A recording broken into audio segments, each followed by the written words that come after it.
আমরা খ নাম্বার প্রশ্নের উত্তরটা সমাধান করব। দেখো খ নাম্বার কিতা হয়েছে, শতকরা কত লাভ বা ক্ষতি হবে। তার মানে ওই যে উদ্দীপকের যে একটা ব্যবসায়িক হিসাব আছে, ওটার শতকরা কত লাভ অথবা ক্ষতি হবে আমরা বার করতাম। উদ্দীপক কিতা হয়েছে, 30 টাকায় 10টি ও 15টি দরে, অর্থাৎ কোন এক জায়গা থেকে তাই কোন এক ব্যবসায়ীর কাছ থেকে 30 টাকা দিয়া 10টা, আবার অন্য জায়গা থেকে 30 টাকা দিয়ে 15টা ধরে সমান সংখ্যক আম ক্রয় করলেন, মানে আম লইছেন। এক জায়গা থেকে 10টা 30 টাকা, অন্য জায়গা থেকে 15টা 30 টাকা লওয়ার পরে তাই 60 টাকায় 12টি ধরে, 60 টাকায় 12টি ধরে তা বিক্রয় করা হলো, মানে বাদে তাই 12টা আম 60 টাকা করে বিক্রয় করছে।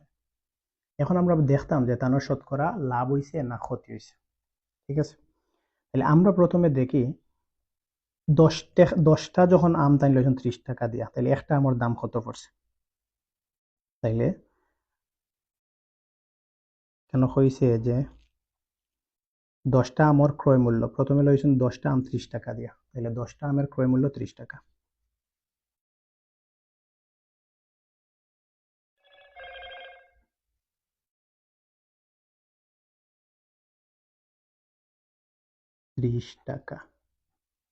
তাহলে আমরা দেখি একটা আমের দাম কত পড়ছে এই হিসাবে।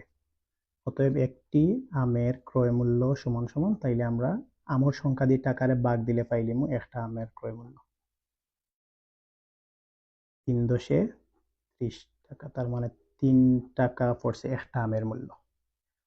তাইলে আমরা একটার হিসাব পাইলাম। এখন দেখবো বাদর হিসাব, যে 15টা যখন লইছেন 30 টাকা দিয়ে, তখন একটা আমের দাম কত পড়ছে। তাহলে আবার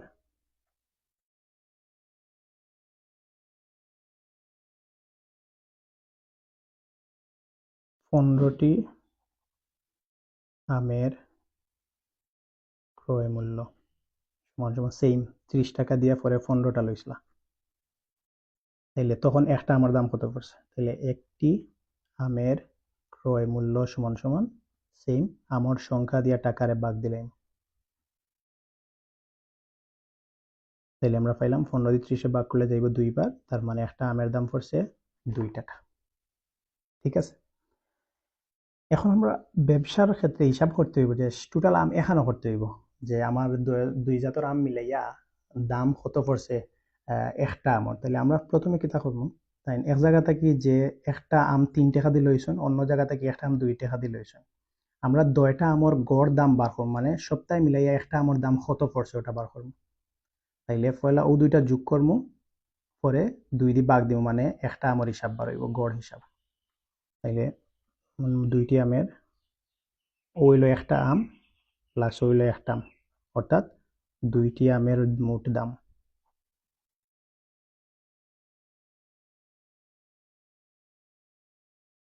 তাহলে 2টা আমের মোট দাম 3 যোগ 2 সমান সমান 5 টাকা। তাহলে 2টা আমে মিলাইয়া দাম হইছে 5 টাকা। তাহলে আমরা দাম বার করবো এখন একটা আমের ক্রয় মূল্য কত। অতএব গড়ে একটি আমের মূল্য, একটি আমের ক্রয় মূল্য। তাহলে আমরা জানি 2টা আমের দাম যদি হয় 5 টাকা, তাহলে একটা আমের বার করতে হইলে আমের সংখ্যা দিয়া টাকারে ভাগ দিলাইমু, 2 দিয়া 5 ভাগ দিলে পাইলিমু গড়ে একটা আমের দাম কত পড়ছে। 2 দিয়ে 5 ভাগ দিলে 2, 5 মাঝে যাইব 2 বার, বাকি রইব 1, দশমিক দেওয়া হলে 0 লাগাইলে 2 দশমিক যাইব 5 বার, তাহলে 2.5 টাকা। এই যে 2.5 টাকা যেটা পাইছি, এটা আমরা কিতা পাইছি, গড়ে একটা আমের ক্রয় মূল্য। আমরা এখন আমের লোয়া দাম জানি, যে একটা আম লোয়া হয়েছে 2.5 টাকা দিয়ে। এখন দেখি বেচার বেলায় তাই একটা আম কত দিয়ে বেচিছেন। তাইলে তাই 60 টাকা দিয়ে 12টা আম বেচিছেন, তার মানে একটা আমের দাম কত পড়ছে, প্রথমে ওটা বার করে। তাহলে এখানে 12টি আমের বিক্রয় মূল্য। দেখো ডাকর অঙ্কর একটা জিনিস সবসময় মাথাতে রাখবা, আমরা যদি আমের সংখ্যা বার করা লাগতো তাইলে আমরে লাস্টে দিয়ে রাখলাম, মনে এখন আমরা টেকার হিসাবটা বার করা লাগবে, ও কারণে আমরা টেকারে লাস্টে দিয়ে রাখবো। প্রতিটা দিয়ে আবার টাকারে আমরা লাস্টে দিয়ে রাখছি, কারণ আমের সংখ্যা নাই, আমরা টাকার হিসাবটা বার করতাম। তাহলে ওখানেও 12টি আমের বিক্রয় মূল্য বার করতাম হিসাবে মূল্যরে লাস্টে দিয়ে রাখছি, বিক্রয় মূল্য আছিল 12টার 60 টাকা। তাইলে একটার হিসাব বার করতে হবে যে একটি আমের বিক্রয় মূল্য সমান সমান, তাইলে একটার দাম বার করতে গেলে কিতা করা লাগবো, আমর সংখ্যা দিয়ে টাকারে ভাগ দিলেন, 12 ভাগের 60 টাকা। দেখো কা 12 দিয়ে যদি 60 ভাগ দিয়ে দিলে আমরা পাইম 5 12 60 টাকা। ঠিক আছে, তাহলে একটা আম তাইন কত দিয়ে বেচিছন, গড়ে একটা আম তাইন বেচিছন মাত্র 5 টাকা করিয়া। যে জায়গাত তানোর আম লোয়া আছিল 2.5 টাকা বা 2.5 টাকা, আম বেচিছন তাইন 5 টাকা দিয়া, তাইলে আমরা অবশ্যই দেখি আর এখানে কিন্তু হয়েছে তানোর লাভ হয়েছে। ঠিক আছে, তাহলে যেহেতু ক্রয় মূল্য লেস দেন বিক্রয় মূল্য,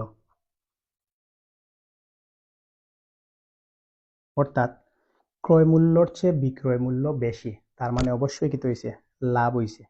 ঠিক আছে, যেহেতু ক্রয় মূল্য লেস দেন বিক্রয় মূল্য, অর্থাৎ ক্রয় মূল্যের চেয়ে বিক্রয় মূল্য বেশি, তার মানে লাভ হয়েছে। অতএব লাভ সমান সমান কত টাকা লাভ হয়েছে দেখি, লাভ সমান সমান, তাহলে লাভ আমরা কি বার করি, লাভের সূত্র হইল গিয়া বিক্রয় মূল্য বিয়োগ ক্রয় মূল্য।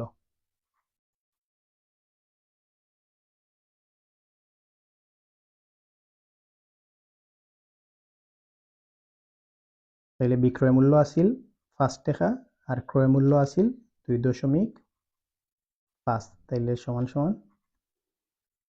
5 থাকি 2.5 গেলে গিয়ে ক্যালকুলেশন করলে আপনারা পাইবা 2.5 টাকা।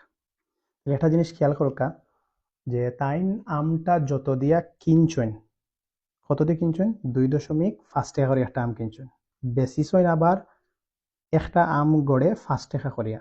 তাহলে দেখা গেছে আমরা লাভও পাইলিছে কত, 2.5 টাকা। একটা আম টোটাল একটা আম তাই লাভ করছেন 2.5 টাকা, অর্থাৎ সেম।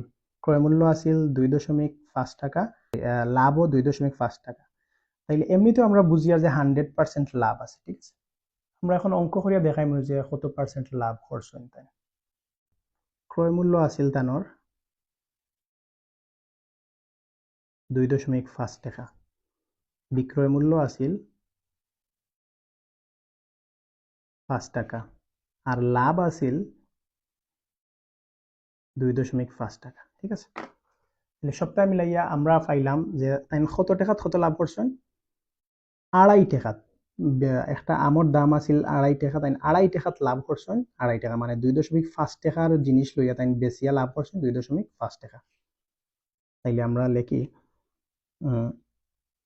2.5 টাকায় লাভ হয় 2.5 টাকা।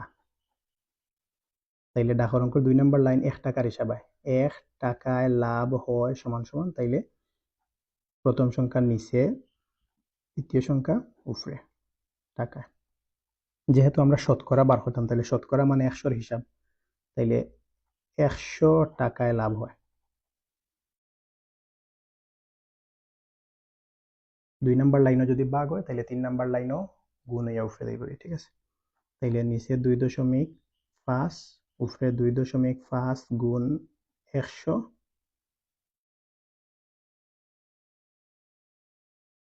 টাকা। দেখো কা আমরা গুণ আকারে আছে উপরে, তাইলে 2.5 দিয়ে 2.5 কাটলে যাইব একবার, আর 100-র লগে 1 গুণ করলে 100 একে 100 টাকা বা 100%। যেহেতু আমরা শতকরা 100 টাকার হিসাব বার করি, তার মানে আমরা উত্তর হইতাম পারি শতকরা 100%, বা হইতাম পারি শতকরা লাভ 100 টাকা।